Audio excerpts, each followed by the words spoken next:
Welcome to this guide on Python and databases. Today, we are going to explore how to connect your Python applications to data storage using SQLite. This is a fundamental skill for any developer, allowing your programs to save and retrieve information permanently. First, let us define SQLite. Unlike large database systems that run on a separate server, SQLite is a library that runs right inside your application.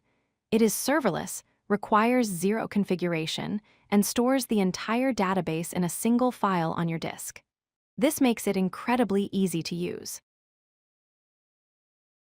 So, when should you use it?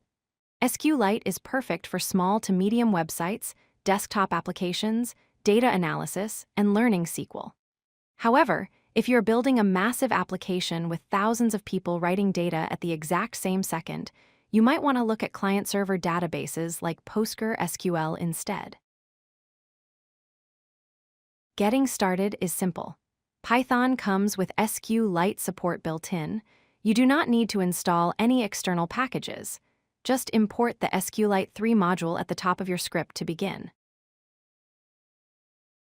The first actual step in code is to create a connection object. You do this by calling the connect function and passing in the name of the file you want to create or open. If you pass the string memory, it will create a temporary database in RAM that vanishes when the program ends. Once connected, you need a cursor. Think of the cursor as your worker. The connection is just the path to the database, but the cursor is the object that actually executes your SQL commands and fetches the results for you. Now we can execute SQL commands. Here, we are creating a table called employees. We define columns for ID, name, salary, and department. We use triple quotes in Python to make the multi-line SQL string easier to read. To add data, we use the insert into command. Notice how we use question marks as placeholders for the values. This is a crucial security feature that prevents SQL injection attacks. Never insert variables directly into your query string using string formatting.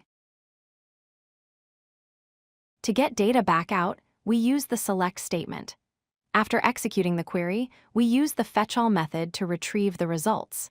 This returns a list of rows, which we can then loop through to display our data. This part is often forgotten by beginners. You must call the commit method to save your changes to the file. If you close the program without committing, your data will be lost. Finally, always close the connection when you are done to release resources.